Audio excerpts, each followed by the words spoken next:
Hello students, welcome to my YouTube channel Let's Dive In।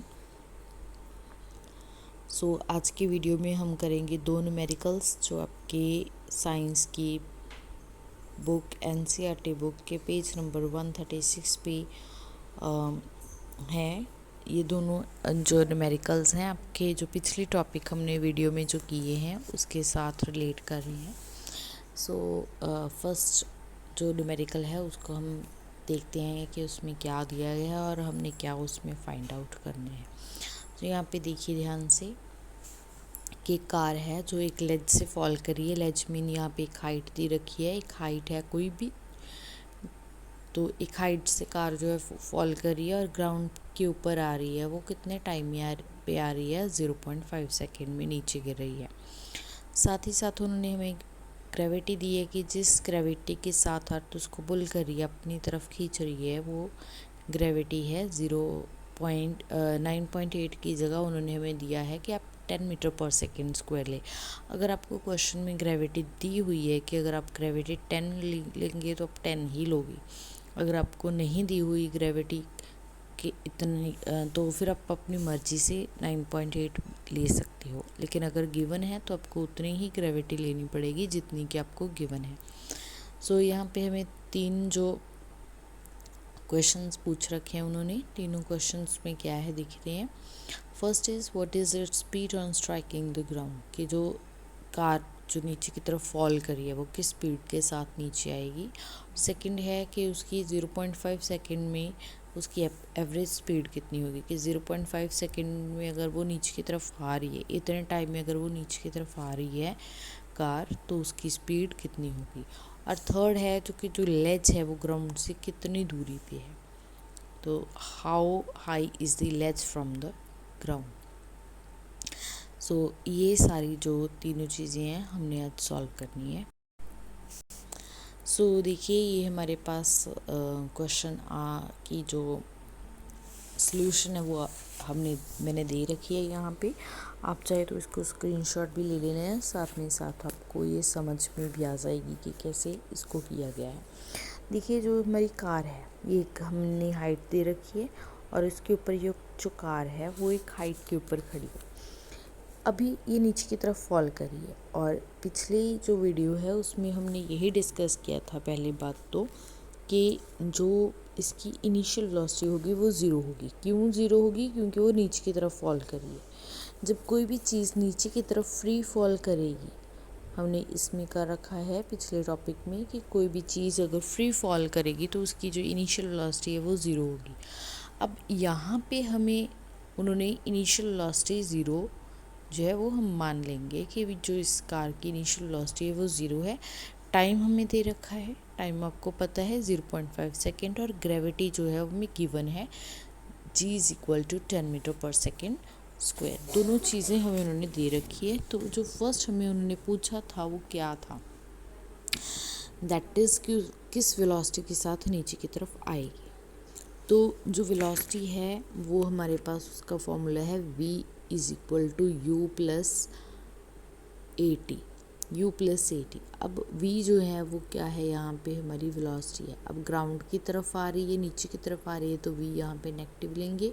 और जो a है जो एक्सेलेरेशन है, एक्सेलेरेशन भी हमारे पास यहाँ पे जो एक्सेलेरेशन है वो ग्रेविटी है यहाँ पे, और जो हमारे पास फाइनल वेलोसिटी है वो हमारी नेगेटिव हो जाएगी। तो दोनों की वैल्यूज़ हम इस इक्वेशन में पुट कर देंगे। देखिए ध्यान से कि ये जो इक्वेशन थी इसमें हमने दोनों वैल्यूज़ पुट कर रखी हैं।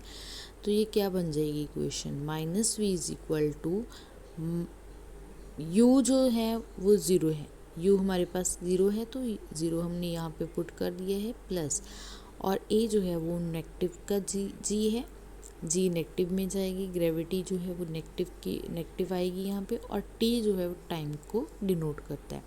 तो दोनों के माइनस कैंसिल हो गए, तो v हमारे पास आ गया v is equal to g t. अब हमारे पास g की वैल्यू भी दे रखी है और t की वैल्यू भी दे रखी है, तो दोनों की वैल्यूज़ पुट करते ही हमारे पास जो v है उसकी वैल्यू हो जाएगी 5 मीटर पर सेकेंड। ये हमारे पास जो वेलोसिटी की वैल्यू है। अभी सेकंड उन्होंने हमारे से पूछा था कि उसकी एवरेज स्पीड कितनी होगी या एवरेज वेलोसिटी कितनी होगी, तो उसका जो फॉर्मूला है that is u + v divided by 2। अब u फिर से हमारे पास दे रखा है, जो कि इनिशियल वेलोसिटी है वो 0 थी, और v हमने अभी निकाला है दैट इज़ 5। तो दोनों को प्लस करके डिवाइड बाय 2 करेंगे तो हमारे पास एवरेज वेलोसिटी भी आ जाएगी।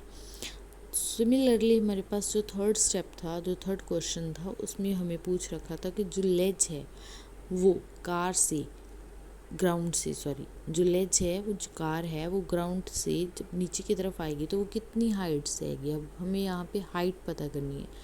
हाइट s = यहाँ पे h लेंगे, क्योंकि जो डिस्प्लेसमेंट है वो हाइट को डिनोट करता है यहाँ पे। सो जो हमारे पास डिस्प्लेसमेंट का फॉर्मूला है that is s = ut + ½ at²। u 0 है, a हमारे पास ऑलरेडी माइनस में चल रहा है -g, और जो s है वो हमें यहाँ पे नेगेटिव लेंगे। क्यों नेगेटिव लेंगे? क्योंकि हाइट है वो हमें यहाँ पे डिस्टेंस जो है, जो डिस्प्लेसमेंट है वो हाइट को डिनोट करती है। सो सारी वैल्यूज़ यहाँ पे हम बार बार पुट कर देंगे। कैसे पुट करेंगे आइए देखते हैं। जो s है वो हमारे पास नेगेटिव आई है तो -s आएगा। u हमारे पास 0 है, t हमारे पास 0.5 है, +½ a हमारे पास a जो ग्रेविटी है वो -10 है। माइनस मतलब कि हमारे पास ग्रेविटी 10 थी तो नीचे की तरफ आ रही है तो माइनस लगेगा, और यहाँ पे डिस्प्लेसमेंट जो है वो फिर से हमारे पास उसकी स्क्वायर आएगी। जो टाइम जो है उसको स्क्वायर में लिखेंगे, क्योंकि फॉर्मूले में टाइम जो है वो उसके बाद ½ at² है। तो ये सारी चीज़ को जब हम सॉल्व करेंगे, ये चीज़ तो हमारी 0 हो चुकी है टोटली, तो बचा कि हमारे पास जो पीछे ये बचा, तो जो हमारे पास बचा है उसको हम सबको सॉल्व करते जाएंगे। देखिए हमारे पास पीछे से ये बचा सारा। जब ये हमारे पास सब बच गया तो इसको जब हम सॉल्व करेंगे, देखिए हमारे पास क्या बचा है। s = ½ × 10 × 0.5 whole square. अब हम इसको सॉल्व करेंगे तो हमारे पास जो हाइट है वो हमारी निकल के आएगी 1.25 मीटर। आंसर जो हमारे पास आएगा। सिमिलरली हमारे पास जो सेकंड न्यूमेरिकल है, सेकंड न्यूमेरिकल आपकी बुक में दे रखा है, एग्जाम्पल 10.3 है। Here an object is thrown vertically upward. अब यहाँ पे जो ऑब्जेक्ट है वो ऊपर की तरफ थ्रो किया गया है, and rises to a height. अब एक हाइट पे उस ऊपर की तरफ गया, हाइट कितनी है वो 10 मीटर। एक ऑब्जेक्ट है जिसको मैंने ऊपर की तरफ थ्रो किया, और वो ऊपर की तरफ जब जाएगा तो एक हाइट के साथ जाएगा, तो वो हाइट कितनी है 10 मीटर है। तो हमने 3 चीज़ें इसमें कैलकुलेट करनी है। First of all is velocity with which the object is throne upward, किस वेलोसिटी के साथ ऑब्जेक्ट ऊपर की तरफ जाएगा, और सेकंड जो है that is time taken by the object to reach the highest point, कि जब ऑब्जेक्ट को ऊपर की तरफ थ्रो करेंगे तो वो एक किसी न किसी हाईएस्ट पॉइंट पे जाएगा, तो वो उस हाईएस्ट पॉइंट पे जाने के लिए कितना टाइम लेगा। तो यहाँ पे हमारे पास डिस्टेंस दे रखा है, जो हाइट है उसको हम डिस्टेंस मान के चलेंगे। पिछली वीडियो में जैसे किया था, s = h, जितना डिस्टेंस है that is equal to h। Distance को यहाँ पे हाइट मानेंगे, सो h = और s = 10 मीटर। और फाइनल वेलोसिटी, अब ऊपर की तरफ जा रही है कोई चीज़ तो वहाँ पे v 0 होगी, फाइनल वेलोसिटी 0 होगी। लेकिन जब हमारे पास कोई चीज़ नीचे की तरफ आ रही थी, जैसे पिछली वीडियो में कार जो थी वो नीचे की तरफ ड्रॉप करिए, तो उस केस में क्या था, उस केस में हमारे पास इनिशियल वेलोसिटी 0 थी। अब इस केस में क्या है, अब इस केस में क्या है हमारे पास, इस केस में हमारे पास ऊपर की तरफ कोई चीज़ थ्रो कर रहे हैं तो वेलोसिटी जो है, फाइनल वेलोसिटी है वो 0 आएगी। दोनों में आप डिफरेंस पता कर लिए। इस केस में हमारे पास ये चीज़ जो है वो अप्लाई हो रही है। तो इसी तरीके से हमारे पास एक्सेलेरेशन है जो वो g है, और g जो है उसको हम फिर से नेगेटिव लेंगे। क्यों नेगेटिव लेंगे? क्योंकि अब हम किसी चीज़ को ऊपर की तरफ थ्रो कर रहे हैं। जब हमारे पास कोई भी मोशन ऊपर की तरफ होगा और ग्रेविटी नीचे की तरफ एक्ट कर रही होगी, उस केस में हमारे पास ग्रेविटी जो है वो नेगेटिव आएगी। इस केस में हमारे पास जी जो है वो नेगेटिव आएगी -9.8 मीटर पर सेकेंड। और अब हमारे पास जो फर्स्ट केस है, फर्स्ट केस में हमारे पास जो वेलोसिटी हमने फाइंड आउट करनी है, वेलोसिटी का फॉर्मूला देखिए क्या होता है, v² = u² + 2as। अब हमें पता है कि जो हमारा v² है, v² जो है वो हमारा यहाँ पे ज़ीरो होगा। क्यों ज़ीरो होगा? क्योंकि हमारे पास वेलोसिटी जो थी वो ज़ीरो थी। अब यहाँ पे पुट करेंगे तो ये पुट करने पे हमारे पास क्या आएगा, ज़ीरो। हमारे पास पुट करने पे क्या आएगा, 0 = u² + 2as। तो जब हमने इसको पुट किया तो हमारे पास ये आया फॉर्मूला, देखिए ध्यान से, ये आया। जब हमने v² को 0 पुट किया तो v² भी 0 हो जाएगा। तो ये इक्वेशन बनेगी यहाँ पे 2 × a जो है वो हमारे पास ग्रेविटी आएगी, क्योंकि जो एक्सेलेरेशन है यहाँ पे एज अ ग्रेविटी एक्ट कर रही है।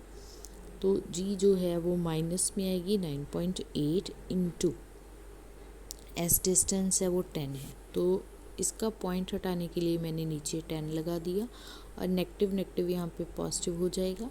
10 के साथ 10 जो है वो कैंसिल हो जाएगा।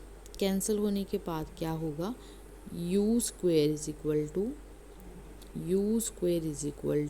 2 × 98। तो जब 98 को 2 के साथ मल्टीप्लाई करेंगे तो 196 आ जाएगा। अब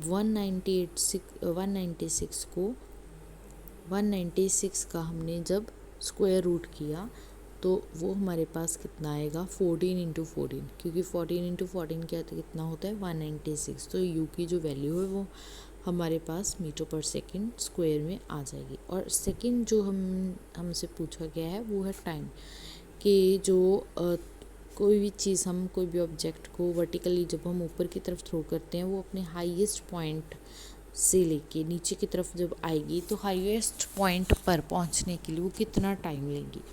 उसके लिए हमारे पास जो फॉर्मूला है that is v = u + at।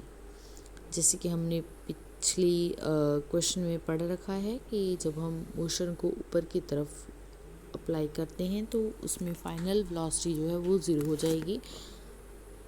तो टाइम निकालना है तो टाइम को एक साइड पे रख लेंगे। टाइम को एक साइड पे रखने के साथ क्या होगा कि बाकी जो दूसरी चीज़ें हैं v - u / a हो जाएगा।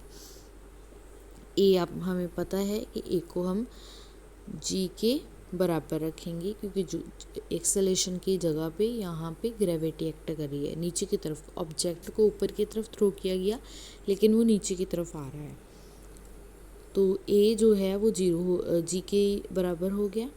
अब वेलोसिटी 0 है, फाइनल वेलोसिटी 0 है। u हमारे पास हमने निकाल चुके हैं, पिछली जो a पार्ट है उसमें u हम निकाल चुके हैं। u कितना है, 14। दोनों की वैल्यूज़ पुट कर देंगे इस यहाँ पे। और g कितना है, g हम नेगेटिव में लेंगे, -9.8। g को नेगेटिव में ले लिया। तो ये सारी वैल्यूज़ पुट करने के बाद हमारे पास क्या बचेगा, 14 × 10। 10 कहाँ से आया, जो 10 है वो हमने 9.8 का पॉइंट हटाने के लिए ऊपर की तरफ 10 लगाया। तो जब हमने 14 × 10 / 98 जो टाइम का जो हमारा कैलकुलेशन है, इसको जब हमने सॉल्व किया तो हमारे पास बचेगा 10 / 7। तो जब हमने 10 को 7 के साथ डिवाइड किया तो हमारे पास जो वैल्यू आएगी वो आएगी 1.428। वैसे तो हमने 3 डिजिट तक इसको सॉल्व किया, लेकिन अगर आपने 2 डिजिट तक ही इसको रखना है तो हम क्या करेंगे, हम क्या करते हैं कि जब हमारे पास कोई भी ऐसी सिचुएशन आती है तो उस सिचुएशन में हम क्या करते हैं अगर हमारे पास जैसे कि हमारे पास आंसर आया है 1.428, तो अगर हमारे पास जो थर्ड डिजिट है वो 5 से ग्रेटर देन 5 आएगा। अगर वो ग्रेटर देन 5 है, अगर वो ग्रेटर देन 5 है, सॉरी ग्रेटर देन 5, अगर वो ग्रेटर देन 5 आया है, 5 से बड़ा आएगा, अगर वो 5 से बड़ा कितना भी हो सकता है, अगर वो कितना भी बड़ा हो, 5 से बड़ा हो, तो उससे पहले वाले में एक 1 प्लस हो जाएगा। जैसे यहाँ पे नेक्स्ट अब क्या बन जाएगा 1.43। तो जो आंसर है दोनों ही करेक्ट हैं। आप दोनों ही इसमें कुछ भी दोनों में कोई भी आंसर जो है वो अप्लाई कर सकते हैं, दोनों आंसर आप लिख सकते हो अपनी तरफ से। तो आज की वीडियो इतनी ही। अगर आपको सारा कंटेंट मेरा बेनिफिशियल लगा हो, समझ में आया हो, तो आप चैनल को लाइक करें, सब्सक्राइब करें और शेयर करें। सब्सक्राइब करना मत भूलें। Thank you so much. Have a nice day.